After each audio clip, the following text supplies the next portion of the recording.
Our next performer lives in my home with me. And used to live in my home with me. Oh, yeah. And actually has followed me from place to place, except for one stupid excursion to the West Coast for most of my life. Yeah, that's cool, man. I didn't realize that. Yeah. He's slightly behind. He's a really good roommate. I had no problem with him. He's good to live with. He makes you food, and often his joints hurt. He didn't make me food, but he didn't mind the mess. One time, here's a private story. Ooh. One time I took a pregnancy test and it was negative. More than once I've done that, but thank you. One time recently, I took a pregnancy test and it was negative, and I am the messiest person you've ever met. That's true. You can. My boyfriend had a talk with me about it last week. Oh, damn. Yeah, I know, it was intense. I've been there. I've been there. Anyway, so I'm the messiest person, so I just like took the pregnancy test, and then I wasn't pregnant, and I was like, oh, okay, I'll just like leave that on my desk. So that's where I keep my things, is where I can see them. And then I got a text from Alan while I was at work that was like, I saw that you are not pregnant. But what was even funnier is that the pregnancy test was confusing. Like, the way it worked was confusing.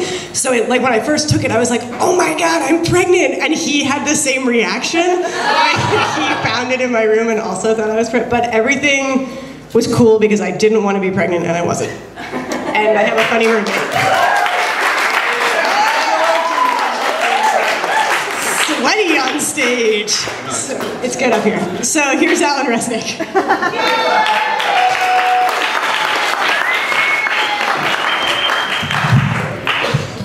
Questions?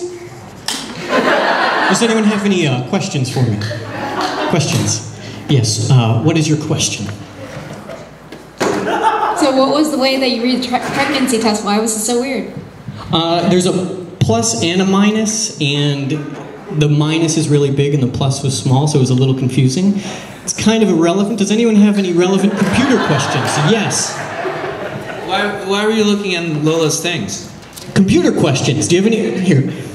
Computer. What? Have you seen Lola's computer?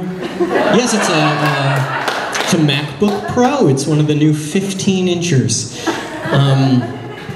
Computer question? How many gigs of RAM do I need? On average, you're going to want 8, but 16 is good. But let me ask you this. How do you use your computer? I use it to, I have 3 bank accounts, and so I usually use it to move the funds from one side of it to the other. How do you use your computer? CD-ROM. CD-ROM, all right, that's what I'm talking about. I got some bad news. You're using your computer wrong. Let me take a step back. I don't like that word use. Computers are kind of like grandparents. You wouldn't want to use your grandmother, but she can make your life easier if you use her properly. So tonight I'm going to say something that's going to make your life extremely simple. Here it is. Save it to your desktop. Save it to your desktop. Folks, if you do this, it's going to save you time. It's going to change your family legacy, and it's going to restructure the way you think about efficiency. But before we can tackle our desktops, we need to tackle a more basic issue. You see, there's a fundamental problem with the way society interacts with machines or computers. Does this look familiar to anyone? You've seen this before? Right, I bet you have. In the past, we had to use our hands, a keyboard, and a mouse to touch computers. That's kind of like trying to finger blast your girlfriend with a calloused old workman's glove. Yeah, she's not gonna love it. She's not gonna love it. But we all know technology is moving at the speed of change, so we can take off that glove and get some real meat on our hands. Check it out, this is pretty cool. Do you see that? Did you guys know that human skin vibrates? It does, it vibrates. Here, let me explain it. Look, check out this light. Everyone, look at this light. You see that? Light vibrates too, all right? Lights vibrate, but they vibrate in a way that the eye-brain system can understand as color information, the visible spectrum, rods and cones, rods and cones, rods and cones, right? Well, our skin is vibrating too, but it's vibrating in a way that we can't see or perceive, but dogs and pets can actually hear. They hear our skin. So I know you like to touch a little dog's head, but that passive action is actually causing them extreme inner ear pain, so you shouldn't touch dogs. Now get this! Computers vibrate too. But I bet you didn't know this, they vibrate at the exact inverse frequency as human skin. Whoa! That's pretty cool, and it's not a mistake. A scientist did that. Now this scientist could have done anything in the world, and they did that. That's amazing. But what does it mean? It means when you're working with your computer, those vibrations are actually phasing. And they're canceling each other out. So you have a vibration rate of exactly 0. Now there is only one moment in every human's life where they have a vibration rate of 0, and that is at the exact moment of male orgasm. So I sold you on it. You're saying, Alan, wow. If working with computers feels half as good as a man's wet orgasm, then sign me up. The glove is off, and we're ready to change our lives forever. But how? Desktops. Desktops. Desktops. Desktops. You guys ever heard that term before? Desktops? Well, if you own a computer, you also own a computer desktop. But I can almost guarantee you don't know how to use it. If you did, you wouldn't be here at my live event. Just remember my simple phrase. Save it to your desktop. Save it to your desktop. It's going to save you a lot of time. And it's fun, too. All right.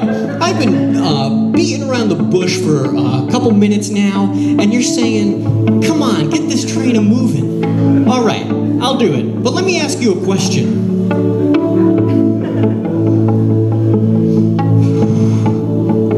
Do you guys want to see my desktop?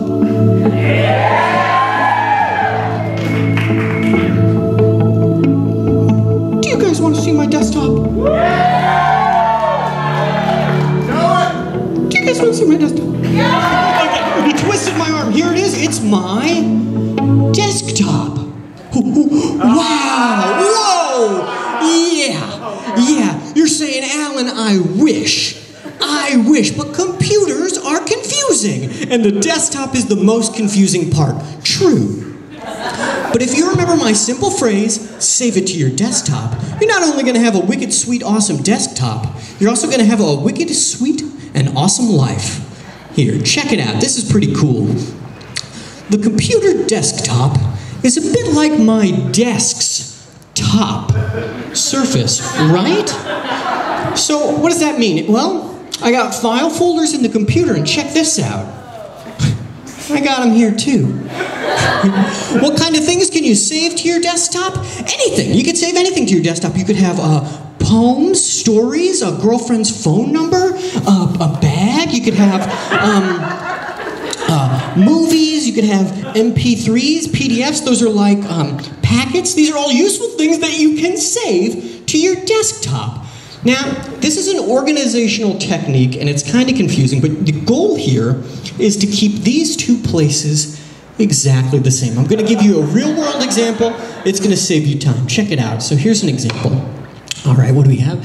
It looks like, this is an email from my dad. It looks like he sent me some pics of the lawn, some lawn pics. I'm just going to click and drag. I'm going to save them to the desktop. Just save it to the desktop. It's as simple as that, all right? That's step number 1. Check it out. Step number 2, print out a copy for yourself, which you place on your desk's top. See? This is cool, and it works both ways. So here, check it out. Look at this. I want to find a file. So here, I'm gonna do a little demo for you. I'm just gonna pick a file at random. All right. So I'm just gonna pick a file. All right. Let's see. All right. This. Oh. This is pretty embarrassing. This is actually an old poem I wrote. It says, "Why whisper when a yell can travel just as far? A whisper yelled is a whisper heard."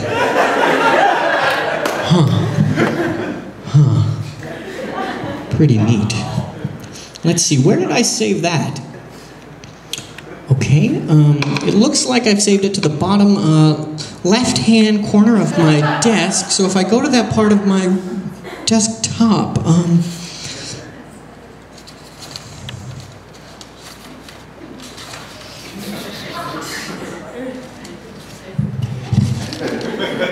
boom! Here it is! Guys, this is so simple and it's gonna save you a heck of a lot of time.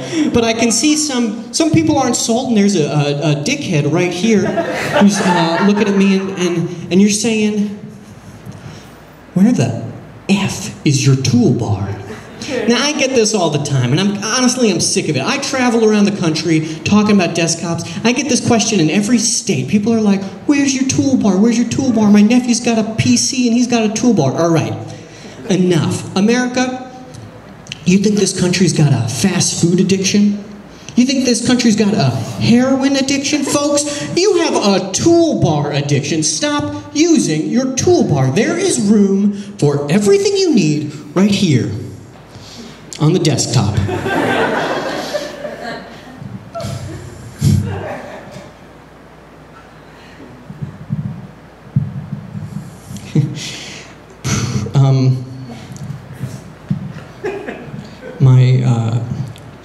My ex actually made this. I got her a ceramics class a couple summers ago on Montauk, and she made this. It's so her, and I don't know, it's silly, but I kind of like to just keep it around, remind me of her. I kind of like to keep it right here while I work, but